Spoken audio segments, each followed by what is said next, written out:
ನಾವ ಈ ವಿಡಿಯೋದಾಗ ಊಪ್ಸ್ ಅಂದ್ರೆ ಏನ ಆಮೇಲೆ ಪಿಲ್ಲರ್ಸ್ ಆಫ್ ಊಪ್ಸ್ ನೋಡೋಣ ಅಂತ. ನಾವ್ ಯಾವ್ದಾರ ಒಂದು ಸಾಫ್ಟ್ವೇರ್ ನ ಬರ್ಯಾಕ್ ಹತ್ತೀವಿ ಅಂತಂದ್ರ 20% ಆಫ್ ದ ಎಫರ್ಟ್ ಅದನ್ನ ಸ್ಕ್ರಾಚ್ ಇಂದ ಬಿಲ್ಡ್ ಮಾಡಕ್ ಹೋಗ್ತೈತಿ.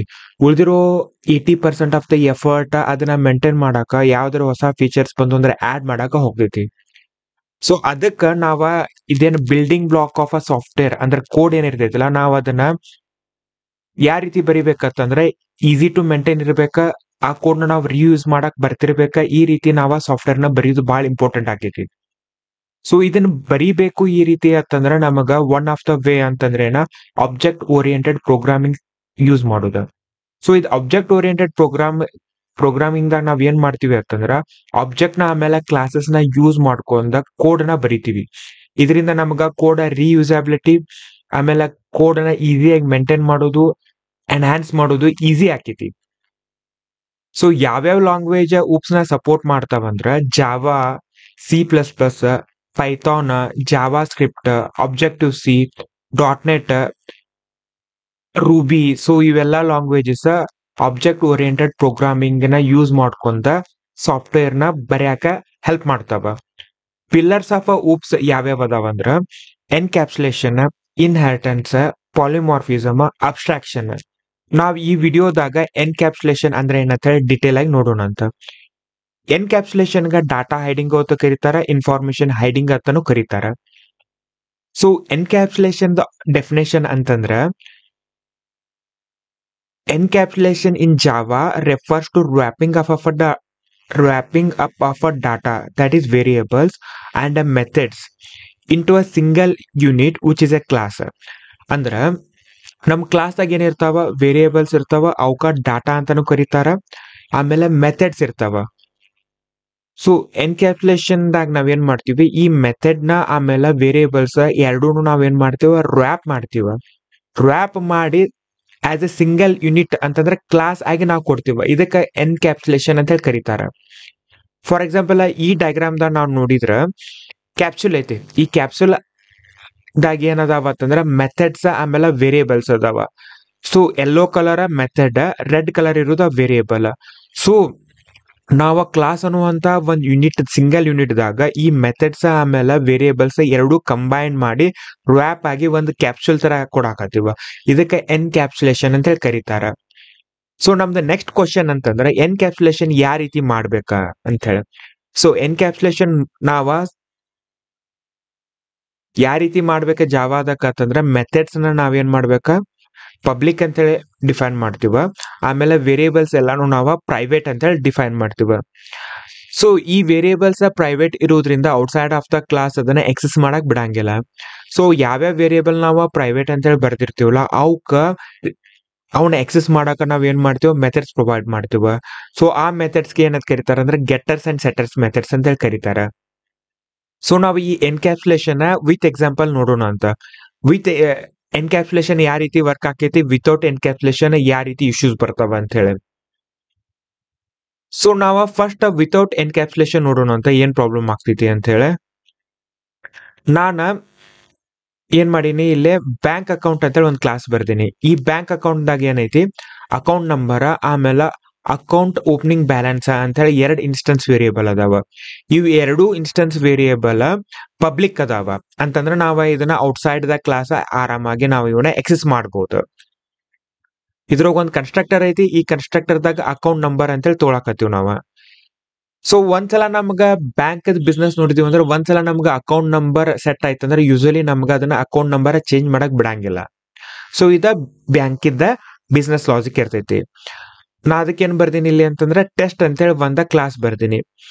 ಈ ಟೆಸ್ಟ್ ಕ್ಲಾಸ್ ದಾಗ ನಾ ಏನ್ ಮಾಡಾಕತ್ತೀನಿ, ಬ್ಯಾಂಕ್ ಅಕೌಂಟ್ ದ ಒಂದ ಆಬ್ಜೆಕ್ಟ್ ಕ್ರಿಯೇಟ್ ಮಾಡಾಕತ್ತೀನಿ. ಇಲ್ಲಿ ಅಕೌಂಟ್ ನಂಬರ್ ನಾನ 12231212 ಅಂತ ಹೇಳಿ ಪಾಸ್ ಮಾಡಾಕತ್ತೀನಿ.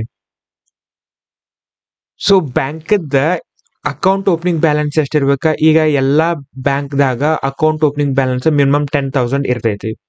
ಸೊ ಇನ್ ಕೇಸ್ ನಾನ ಅದಕ್ಕಿಂತ ಕಡಿಮೆ ಕೊಟ್ರ ಅಥವಾ ಅದಕ್ಕಿಂತ ಯಾವ್ದಾರ ನೆಗೆಟಿವ್ ನಂಬರ್ ಯೂಸರ್ ಪಾಸ್ ಮಾಡಿದಂತಂದ್ರ ಅದು ತಗೋಬಾರ್ದು. ಹೌದಾ. ಆಮೇಲೆ ನಾನು ಒಂದ್ಸಲ ನಾನು ಅಕೌಂಟ್ ನಂಬರ್ನ ಸೆಟ್ ಮಾಡಿದ್ರೆ ಇನ್ನೊಂದ್ಸಲ ಅದನ್ನ ನನಗೆ ಸೆಟ್ ಮಾಡಕ ಬಿಡಬಾರ್ದು.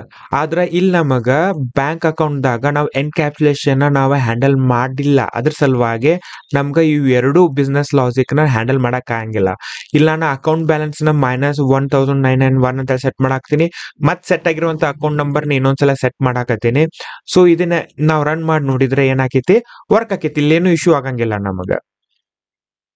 ಆದ್ರ ಎಂಡ್ ಯೂಸರ್ಗೆ ನಾವ ಆಸ್ ಅ ನಾವ ಕ್ಲಾಸ್ ನಾವ್ ಏನ್ ಮಾಡಾಕತ್ತೀವ, ಟೆಸ್ಟ್ ಅನ್ನುವಂತ ಪ್ರೋಗ್ರಾಮ್ಗೆ ನಾವು ಯೂಸ್ ಮಾಡಂತೇಳಿ ಬಿಡಾಕತ್ತೀವ. ಇಲ್ಲಿ ಏನ್ ಮಾಡಾಕ್ತಾನ, ಕ್ಲಾಸ್ ಯೂಸರ್ ತನಗೆ ಏನ್ ಬೇಕ ಅದನ್ನ ವ್ಯಾಲ್ಯೂ ಕೊಡಾಕತ್ತಾನ. ನಾವ್ ಯಾವ್ದು ವ್ಯಾಲಿಡೇಷನ್ ಮಾಡಕ್ ಆಗಂಗಿಲ್ಲ ಇನ್ ಕೇಸ್ ನಾವ ಎನ್ಕ್ಯಾಪ್ಸುಲೇಷನ್ ಯೂಸ್ ಮಾಡ್ಲಿಲ್ಲ ಅಂತಂದ್ರ. ಇದೇ ಎಕ್ಸಾಂಪಲ್ ನಾವ ಎನ್ಕ್ಯಾಪ್ಸುಲೇಷನ್ ಯೂಸ್ ಮಾಡಿ ನೋಡೋಣ ಯಾವ ರೀತಿ ವರ್ಕ್ ಆಗ್ತೈತಿ ಅಂತ ಹೇಳಿ. ನಾ ಇಲ್ಲೇನ್ ಮಾಡೀನಿ, ಬ್ಯಾಂಕ್ ಅಕೌಂಟ್ ಅನ್ನುವಂತ ಕ್ಲಾಸ್ದಾಗ ವೇರಿಯೇಬಲ್ಸ್ ಅಕೌಂಟ್ ನಂಬರ್ ಆಮೇಲೆ ಅಕೌಂಟ್ ಓಪನಿಂಗ್ ಬ್ಯಾಲೆನ್ಸ್ ಅದಾವಲ್ಲ, ಇವು ಎರಡು ಇನ್ಸ್ಟೆನ್ಸ್ ವೇರಿಯೇಬಲ್ ನಾನು ಪ್ರೈವೇಟ್ ಅಂತ ಹೇಳಿ ಮಾಡೀನಿ. ಪ್ರೈವೇಟ್ ಅಂತ ಹೇಳಿ ಮಾರ್ಕ್ ಮಾಡಿದ್ರಿಂದ ನನಗೆ ಇವನ್ನ ಔಟ್ಸೈಡ್ ದ ಕ್ಲಾಸ್ ಎಕ್ಸೆಸ್ ಮಾಡಕ್ ಬಿಡಂಗಿಲ್ಲ.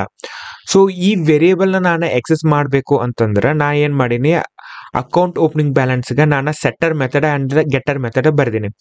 ಗೆಟ್ ಅಕೌಂಟ್ ಓಪನಿಂಗ್ ಬ್ಯಾಲೆನ್ಸ್ ಇದೇನ್ ಮಾಡಾಕ್ತೈತಿ ಅಂದ್ರೆ ಮೆಥಡ್ ಬೇಸಿಕಲಿ ಈ ವೇರಿಯೇಬಲ್ ನ ಎಕ್ಸೆಸ್ ಮಾಡಕ್ ಬಿಡಾಕತೈತಿ, ಅಂದ್ರೆ ಇದನ್ನ ನನಗ ರೀಡ್ ಮಾಡಕ್ ಬಿಡಾಕತೈತಿ. So set account opening balance ಅಂತ ಹೇಳಿ ಅಂದ್ರೆ ಈ ಅಕೌಂಟ್ ಬ್ಯಾಲೆನ್ಸ್ ನಾನು ಸೆಟ್ ಮಾಡ್ಬೇಕಂದ್ರ ಒಂದ್ ಸೆಟ್ಟರ್ ಮೆಥಡ್ ಬರ್ಕೋದಿ ನಾನು. ಇದೇನ್ ಮಾಡಾಕತೈತಿ ಅಂತಂದ್ರ ನಮಗ ಅಕೌಂಟ್ ಓಪನಿಂಗ್ ಬ್ಯಾಲೆನ್ಸ್ ಏನಾರೆ 10,000 ಕಿಂತ ಲೆಸ್ ಇತ್ತು ಅಂತಂದ್ರೆ ನನಗೆ ಎರರ್ ಬರ್ತೈತಿ. ಏನಂತ ಹೇಳಿ ಬರ್ತೈತಿ, trying to set invalid balance, initial opening balance has to be greater than or equal to 10,000 ಅಂತೇಳಿ ನಮ್ಗೆ ಎರರ್ ಮೆಸೇಜ್ ಬರಾಕತೈತಿ. ಸೊ ನಮ್ಗೆ ಈ ರೀತಿ ಸೆಟ್ಟರ್ ಮೆಥಡ್ ಇರೋದ್ರಿಂದ ನಮ್ಗೆ ಈ ರೀತಿ ವ್ಯಾಲಿಡೇಷನ್ಸ್ ಬೇಸಿಕಲಿ ನಾವು ಪ್ಲೇಸ್ ಮಾಡ್ಬೋದು.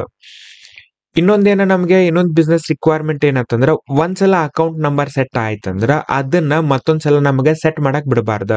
ಅದ್ರ ಸಲುವಾಗಿ ನಾ ಏನ್ ಮಾಡೀನಿ, ಈ ವೇರಿಯೇಬಲ್ ಪ್ರೈವೇಟ್ ಅಂತ ಹೇಳಿ ಮಾಡೀನಿ. ಪ್ರೈವೇಟ್ ಅಂತ ಹೇಳಿ ಇಟ್ಟಿರೋದ್ರಿಂದ ನನಗೆ ಇದನ್ನ ಔಟ್ಸೈಡ್ ದ ಕ್ಲಾಸ್ ಎಲ್ಲಿ ಸೆಟ್ ಮಾಡಕ್ ಬರಂಗಿಲ್ಲ. ಆಮೇಲೆ ನಾನು ಅಕೌಂಟ್ ನಂಬರ್ಗೆ ಬರೀ ಗೆಟ್ಟರ್ ಮೆಥಡ್ ಅಷ್ಟ ನಾನು ಎಕ್ಸ್ಪೋಸ್ ಮಾಡಕತ್ತೀನಿ. ಇಲ್ಲಿ ಪಬ್ಲಿಕ್ ಗೆಟ್ ಅಕೌಂಟ್ ನಂಬರ್ ಅಂತ ಅಷ್ಟ ಐತಿ, ನಾನು ಇದಕ್ಕೆ ಸೆಟ್ ಅಕೌಂಟ್ ನಂಬರ್ ಅಂತೇಳಿ ಎಕ್ಸ್ಪೋಸ್ ಮಾಡಕತ್ತಿಲ್ಲ. ಸೊ ಇದರಿಂದ ನನಗೆ ಅಕೌಂಟ್ ನಂಬರ್ ಒಂದ್ಸಲ ಸೆಟ್ ಆಯ್ತಂದ್ರೆ ಇನ್ನೊಂದ್ಸಲ ಅದನ್ನ ಮಾಡಿಫೈ ಮಾಡಕ್ ಬಿಡಂಗಿಲ್ಲ ಯೂಸರ್ಗ. ಸೊ ನಾವ್ ಇದನ್ನ ಎಕ್ಸಾಂಪಲ್ ಥ್ರೂ ನೋಡೋಣ ಅಂತ ನಾನ ಬ್ಯಾಂಕ್ ಅಕೌಂಟ್ ಆಬ್ಜೆಕ್ಟ್ ಕ್ರಿಯೇಟ್ ಮಾಡಕತ್ತೀನಿ. Bank account new bank account ಅಂತ ಹೇಳಿ.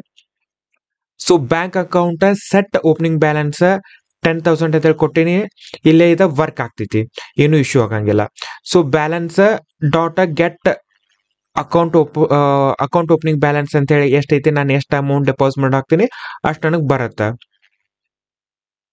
ಓಕೆ, ಆಮೇಲೆ ಅಕೌಂಟ್ ನಂಬರ್ ಏನೈತಿ ಬರೀ ಗೆಟರ್ ಮೆಥಡ್ ಅಷ್ಟೇ ಎಕ್ಸ್ಪೋಸ್ ಮಾಡಾಕ್ತೀನಿ. ಸೊ ಇದನ್ನ ನಾವು ರನ್ ಮಾಡಿ ನೋಡೋಣ ಅಂತ. ಆಮೇಲೆ ನಾವು ನೆಗೆಟಿವ್ ಕೇಸಸ್ದಾಗ ಇದು ಯಾವ ರೀತಿ ಹ್ಯಾಂಡಲ್ ಆಕೈತೆ ಅಂತ ಹೇಳಿ ನೋಡೋಣ ಅಂತ. ಸೊ ಅಕೌಂಟ್ ಬ್ಯಾಲೆನ್ಸ್ ಏನೈತಿ 10,001 ಅಂತ ಹೇಳಿ ಬಂತ. ಅಕೌಂಟ್ ನಂಬರ್ ಏನೈತಿ 122332221 ಅಂತ ಹೇಳಿ ಬಂತ. ಸೊ ಈಗ ನಾನು ನಂದೇನೈತಿ ಸೆಟ್ಟರ್ ಮೆಥಡ್ದಾಗ logic it has to be greater than 10,000 ಐತಿ. ಇನ್ ಕೇಸ್ ನಾನು 10,000 ಅಂತನ ಕೊಟ್ಟನಂದ್ರ ಏನಾಕೈತಿ ಅಂತ ನಮ್ಗೆ ಎರರ್ ಬರ್ಬೇಕಿಲ್ಲ, ಬ್ಯಾಲೆನ್ಸ್ ಸೆಟ್ ಮಾಡಕ್ ಬಿಡಬಾರ್ದು. ಸೊ ಏನಂತೇಳಿ ನಮ್ಗೆ ಎರರ್ ಮೆಸೇಜ್ ಬಂತ, trying to set invalid balance, initial opening balance has to be greater than 10,000 ಅಂತ ಹೇಳಿ ಬಂತ. ಸೊ ನಾವು ಬ್ಯಾಲೆನ್ಸ್ ನಾವು ಚೆಕ್ ಮಾಡಿದ್ವಿ ಅಂತಂದ್ರ ನಮ್ದು ಬ್ಯಾಲೆನ್ಸ್ ಏನ್ ಡಿಫಾಲ್ಟ್ ವ್ಯಾಲ್ಯೂ ಐತ್ಲ ಅದ ನಮ್ಗೆ ಇಲ್ಲಿ ಪ್ರಿಂಟ್ ಆಗ್ತೈತಿ. ಅಕೌಂಟ್ ನಂಬರ್ ಏನೈತಿ ಅದ್ ಪ್ರಿಂಟ್ ಆಗ್ತೈತಿ. ಸೊ ಇಲ್ಲಿ ನಾವು ಅಕೌಂಟ್ ನಂಬರ್ ಯಾವ ರೀತಿನೂ ನಾವು ಸೆಟ್ ಮಾಡಕ್ ಬಿಡಂಗಿಲ್ಲ, ಯಾಕಂದ್ರೆ ಅಕೌಂಟ್ ನಂಬರ್ ಏನೈತಿ ಪ್ರೈವೇಟ್ ಐತಿ, ಅದನ್ನ ಸೆಟ್ ಮಾಡಕ್ ಬೇಕಾಗಿರುವಂತ ಸೆಟ್ಟರ್ ಮೆಥಡ್ ನಾವು ಎಕ್ಸ್ಪೋಸ್ ಮಾಡಂಗಿಲ್ಲ.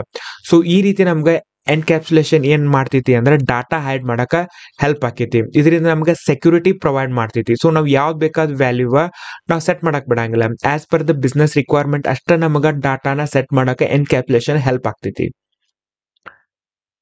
ಕಂಟ್ರೋಲ್ಡ್ ಎಕ್ಸೆಸ್ ಅಂತ ನಮ್ಗೆ ಎಷ್ಟು ಬೇಕು ಅಷ್ಟ ನಮ್ಗೆ ಕಂಟ್ರೋಲ್. ಈಗ ಅಕೌಂಟ್ ನಂಬರ್ಗೆ ನಾನು ಸೆಟ್ ಮಾಡಕ್ ಬಿಡಬಾರ್ದು, ಅದಕ್ಕೆ ನಾನು ಏನ್ ಮಾಡಾಕತ್ತೀನಿ, ಅಕೌಂಟ್ ನಂಬರ್ ನಾನು ಪ್ರೈವೇಟ್ ಅಂತ ಹೇಳಿ ಮಾಡಿದೆ, ಅದಕ್ಕೆ ಗೆಟ್ಟರ್ ಅಷ್ಟ ಕೊಟ್ಟೆ. ಈ ರೀತಿ ನಾವು controlled access to the methods ಅಥವಾ ವೇರಿಯೇಬಲ್ಸ್ ಕೊಡ್ತೀವಿ ನಾವು. ಇಂಪ್ರೂವ್ಸ್ ದ ಕೋಡ್ ಮೇಂಟೈನಬಿಲಿಟಿ ನನ್ಗೆ ಯಾವ ರೀತಿ ಆಯ್ತು ಅಂತಂದ್ರೆ ಇಲ್ಲೇ. So in case Nanda opening balance ಈಗ 10,000 ಐತಿ, ನಾಳೆ ನಮಗ ಮ್ಯಾಲಿಂದ ಏನ್ ಬಂತ ಇನ್ಸ್ಟ್ರಕ್ಷನ್ಸ್ ಬಂತ ಓಪನಿಂಗ್ ಬ್ಯಾಲೆನ್ಸ್ ನಮ್ಗ ಗೋಯಿಂಗ್ ಫಾರ್ವರ್ಡ್ 15,000 ಆಗ್ಬೇಕಾ ಅಂತ ಹೇಳಿ ನಾನು ಅವಾಗ ಇಲ್ಲಿ ಬಂದ್ ಇದಷ್ಟ ಕಂಡೀಷನ್ ಚೇಂಜ್ ಮಾಡಿದ್ರೆ ಆಯ್ತ ಈ ರೀತಿ ನಮ್ಗ ಕೋಡ್ ಮೇಂಟೈನಬಿಲಿಟಿ ಮಾಡೋದು ಎನ್ಕ್ಯಾಪ್ಸುಲೇಷನ್ ಇಂದ ಹೆಲ್ಪ್ ಆಕೈತಿ ರಿಯೂಸಬಿಲಿಟಿನೂ ಹೆಲ್ಪ್ ಆಕೈತಿ ಸೊ ಇಲ್ಲಿ ನಾ ಏನ್ ಬರ್ದಿನಲ್ಲ ಈ ಲಾಜಿಕ್ ನಾನು ಇನ್ನೊಂದು ಕ್ಲಾಸ್ ದಾಗನು ನಾವೇನ್ ಮಾಡ್ಬೋದು ರಿಯೂಸ್ ತರ ಮಾಡ್ಬೋದ ಸೊ ಈಗ ಇನ್ ಕೇಸ್ ನಾನು ಈ ಲಾಜಿಕ್ ನಾನ ಇಲ್ಲಿ ಬರಿಲಾರ್ದ ಬ್ಯಾರೆ ಎಲ್ಲರೇ ನಾನ್ ಟೆಸ್ಟ್ ಕ್ಲಾಸ್ ದಾಗ ಬರೆಯಾಕತ್ತಿದ್ದಂದ್ರ ನಾನ ಎಷ್ಟ್ ಕಡೆ ಇದನ್ನ ಬರಿಬೇಕಾಗಿತ್ತ ಫಾರ್ ಎಕ್ಸಾಂಪಲ್ ನಾನು ಸೆಟ್ ಬ್ಯಾಲೆನ್ಸ್ ಅಂತೇಳಿ ಇದ ಟೆಸ್ಟ್ ಕ್ಲಾಸ್ ದಾಗ ನಾನು ಇನ್ನೊಂದ್ ಮೆಥಡ್ ಬರ್ದಿದ್ದೆ ಅಂತಂದ್ರ ಅಥವಾ ಇಲ್ಲೇ ನಾನು ಎಲ್ಲಾ ಕಡೆನೂ ಬರ್ದಿದ್ದೆ ಅಂತಂದ್ರ ಅದ್ರದ ರಿಯೂಸಬಿಲಿಟಿ ಹಾಕಿಲ್ಲ ಅಂದ್ರೆ ಎಲ್ಲೆಲ್ಲಿ ನಾನು ಎಷ್ಟ್ ಅಕೌಂಟಿಗೆ ನಾನು ಬ್ಯಾಲೆನ್ಸ್ ನ ಸೆಟ್ ಮಾಡ್ಬೇಕಲ್ಲ ಅಲ್ಲೆಲ್ಲಾ ಕಡೆ ನಾನು ಸೆಟ್ ಬ್ಯಾಲೆನ್ಸ್ ಅಂತ ಹೇಳಿ ಮೆಥಡ್ ನ ಬರಿಬೇಕಾಗ್ತದೆ ಸೊ ಇಲ್ಲಿ ಆಬ್ಜೆಕ್ಟ್ ದಾಗ ಇರೋದ್ರಿಂದ ಇದನ್ನ ನಾವು ರಿಯೂಸ್ ಮಾಡೋದ ಈಸಿ ಆಕಿತ್ತು ಅಂದ್ರೆ ಎಷ್ಟು ಬೇಕಾದಷ್ಟು ನಾವು ಬ್ಯಾಂಕ್ ಅಕೌಂಟ್ ಕ್ರಿಯೇಟ್ ಮಾಡಿದ್ರು ಆ ಆಬ್ಜೆಕ್ಟ್ ದಾಗಿರುವಂತ ಸೆಟ್ ಮೆಥಡ್ ನ ಟೇಕ್ ಕೇರ್ ಮಾಡ್ತೈತಿ ಈ ರೀತಿ ನಮ್ಗೆ ಎನ್ಕ್ಯಾಪ್ಸುಲೇಷನ್ ರಿಯೂಸಬಿಲಿಟಿಗೂ ಹೆಲ್ಪ್ ಆಕೈತಿ ಸೊ ಇಷ್ಟಿದೆ ಎನ್ಕ್ಯಾಪ್ಸುಲೇಷನ್ ಬಗ್ಗೆ ಸೊ ಈ ವಿಡಿಯೋ ನಿಮ್ಗೆ ಹೆಲ್ಪ್ಫುಲ್ ಆಗೈತಿ ಹೊಸದೇನಾರ ನಾವು ತಿಳ್ಕೊಳಾಗ್ತಿದ್ದೀವಿ ಅಂತ ಅನಿಸ್ತಂದ್ರೆ ಈ ವಿಡಿಯೋ ಲೈಕ್ ಮಾಡ್ರಿ ಶೇರ್ ಮಾಡ್ರಿ ಇನ್ ಕೇಸ್ ನಿಮ್ಗೆ ಎನ್ಕ್ಯಾಪ್ಸುಲೇಷನ್ ಬಗ್ಗೆ ಏನಾರ ಡೌಟ್ ಅಥವಾ ಏನಾರ ಕಮೆಂಟ್ಸ್ ಇತ್ತಂದ್ರೆ ಕಮೆಂಟ್ ಸೆಕ್ಷನ್ ದಾಗ ಮೆನ್ಷನ್ ಮಾಡ್ರಿ ಸೊ ಈ ಚಾನೆಲ್ಗೆ subscribe agri thanks for watching